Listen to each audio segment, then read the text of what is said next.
Hi there, welcome back to Pillars of Eternity on Path of the Damned difficulty in the White March. We're here meeting with Owynna. Owynna has an old soul, an interesting soul. Halfrick's got me straightening the rooms, but I'll help you if I can. And so, she was a dwarf, stole something from the armory in Durgan's battery, and she was relatively harmless compared to the other soul we have found. Awaken, Gregor, and remember your theft from the armory. Who? I don't... Her face goes slack, and she looks for a second as if she's fallen asleep, but her eyelids flutter, and after several seconds they open to slits. Thief? I'm the captain of the guard. Best be careful where you sling an accusation like that. Her words are slow and calculated.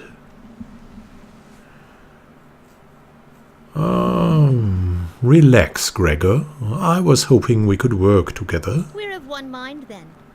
However, I like to see offers on the table before I deal. What would you give me?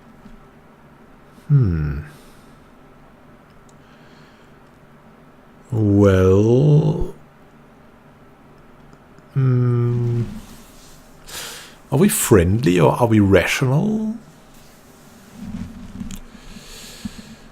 This is also not friendly. This is not friendly, and this is not friendly.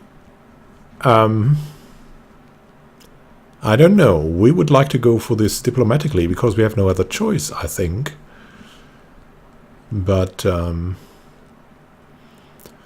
yeah, we'll settle for her position. Look around. You're in no position to make demands. I see. Her expression flickers, but she otherwise hides her surprise. You have me at a loss. And yet this is not a loss entirely. She looks herself over, holding out her arms and feeling the fabric of her clothing. I need to reach Durgan's battery. The Cantac, please. Hammers of Durgan, ring loud. May the anvil's deep music resound. Walls of the battery safeguard our works from marauder and wilder alike. Abidun's faithful travail by the forge, and the fires that brighten the ore. Oh, nice. If anyone asks, you didn't hear it from me. Got that? Now. Owynna doubles over, sneezing hard enough to scatter dust across the floor. She looks back up at you, wiping her watering eyes. Beg your pardon for going on so. I got carried away and... Owynna stops, blinking. What was that I said? About hammers and fires and... Her eyes grow wide and round. We'll tell her. I mean, she might... We need to tell her what she has to suffer now, or enjoy.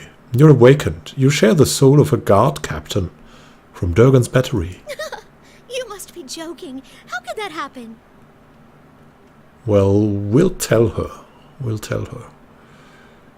I awakened you. I needed information about the battery. I can't be awakened. That means... She takes a step back, covering her mouth with her hands. Thunderous tides. I'm stuck with him. Her body goes rigid, every muscle tensing. She stands there, frozen in shock. Until a sly look warms her eyes, the thaw creeps down her shoulders and torso, until at last she speaks again, her voice as smooth as oil. It's not all bad, Owynna. Way I see it, you and me can make some deals, to our mutual benefit. Oh my god, what have we done? She cranes her neck, taking in the dark room. Deals? What do you want from me? For you, not from you. I'm thinking it's time we got a raise. I don't know about that. Halfrick's a bit of a miser, he is. Owynna's anxious frown replaces Gregor's confident smirk. Don't you worry about Halfrick. I've got something else in mind. Owynna falls into a look of deep contemplation as she and Gregor continue in silent conference. Maybe it's good for her after all. Maybe she deserves something.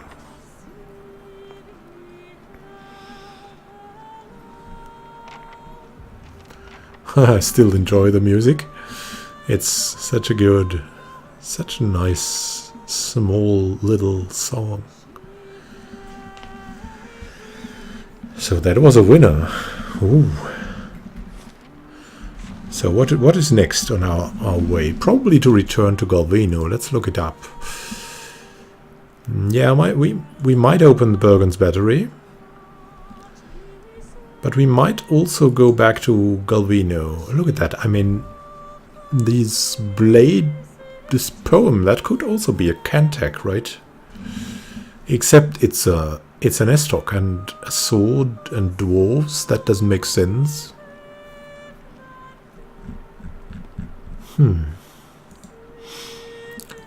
But certainly that here.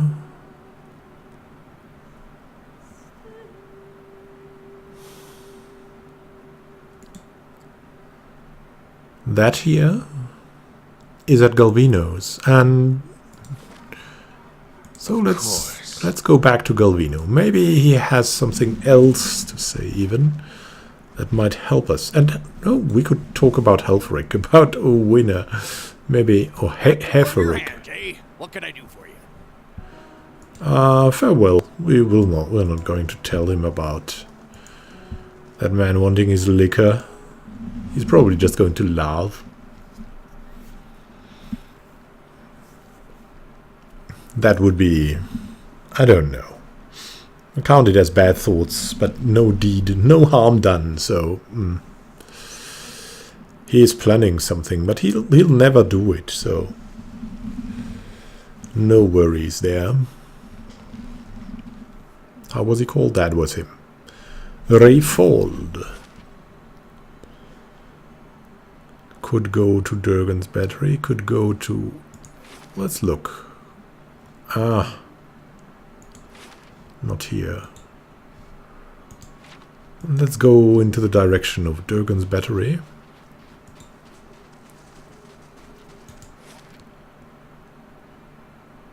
Was it there where we met Galvino? I think so, right? Or was it in Longwatch Falls? Oh, I always forget things like that. Let's go back to Longwatch Falls.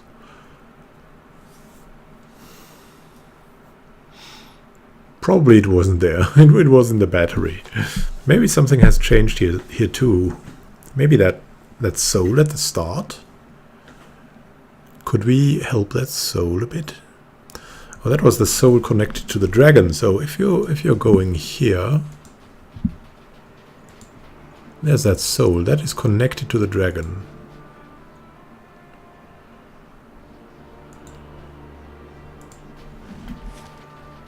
Yeah, we have thought about everything, explored everything except the cave. The cave is very dangerous. If you're playing this yourself, beware of the cave. I'm sorry, a little bit scatterbrained. Yes, that is Durgan's battery. I'm recognizing it from the loading screen. Looks like a necromancer's crypt with all these blue flames and the pillars that are like chiseled and ragged a little bit. Ragged? Can you say that about pillars? I'm not sure. Where's Galvino? Here's Galvino's cabin. Yeah, we should return there. Again, these horns. I love the horns. That music is just brilliant.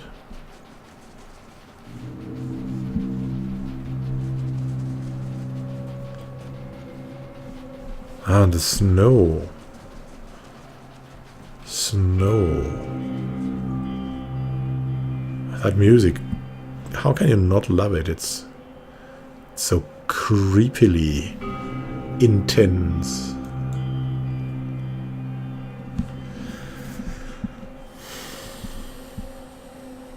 It's like meditative.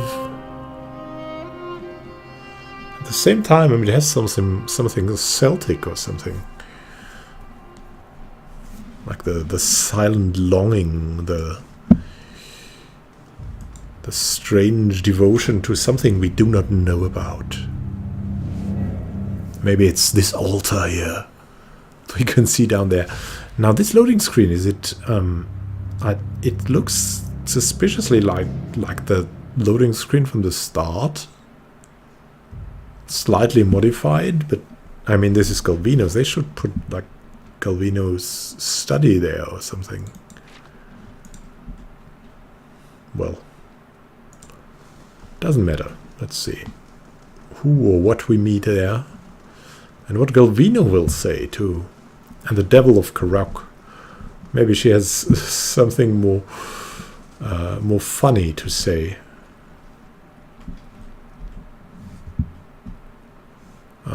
Yeah, we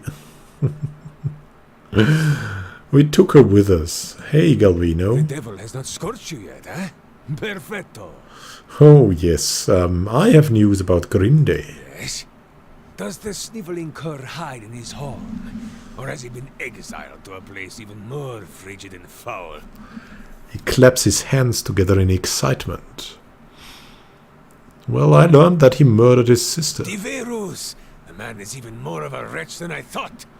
His face glows with macabre delight. What of him now? Surely the villagers string him up with his own fishing line. He's leaving town with his tail tucked between his legs. Perfetto! Oh, I only wish I could have seen it. His broad smile exposes rows of yellowing teeth. I will open a good wine tonight. As for you, take this. Oh, thank you. Thank you. Well, farewell, I guess. I guess there's nothing more.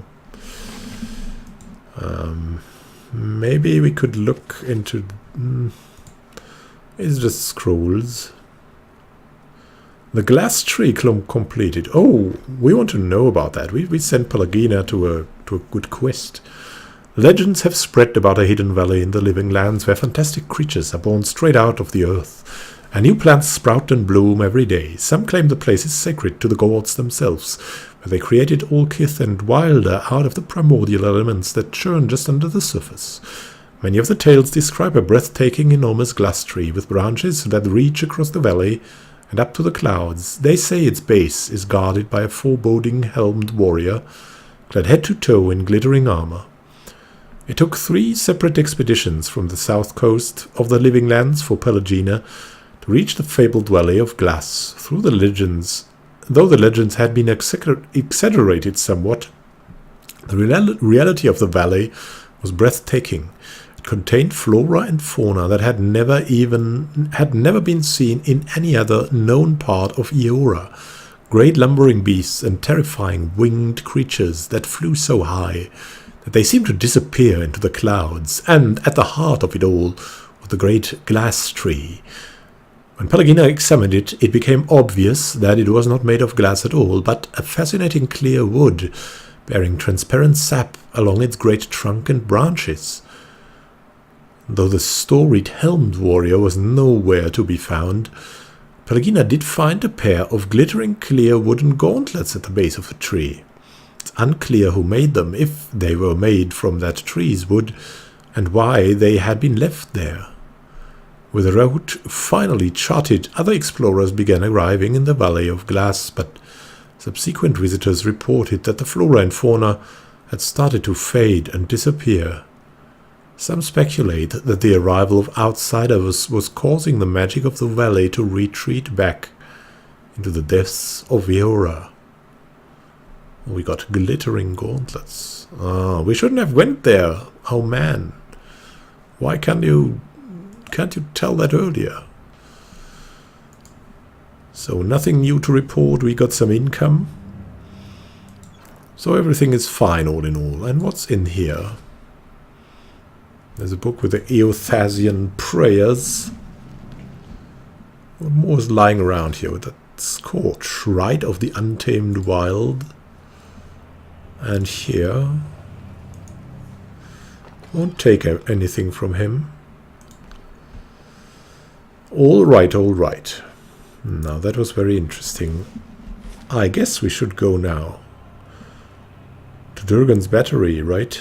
To Durgan's battery. Oh, what is here in the? Oh, we were there already, right? It doesn't matter. Let's return. It's a shame. I mean, I thought we could have recruited Galvino, maybe.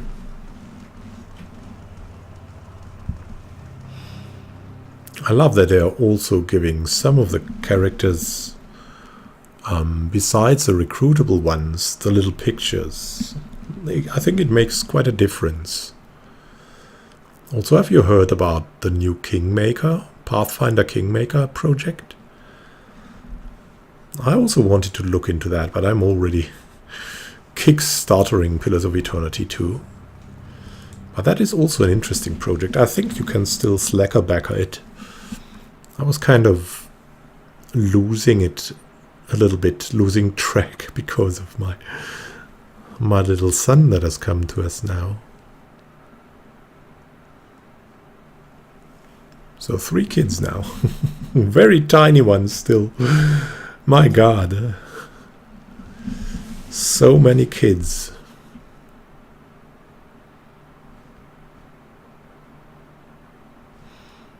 This way or this way? Probably this way is Durgan's battery.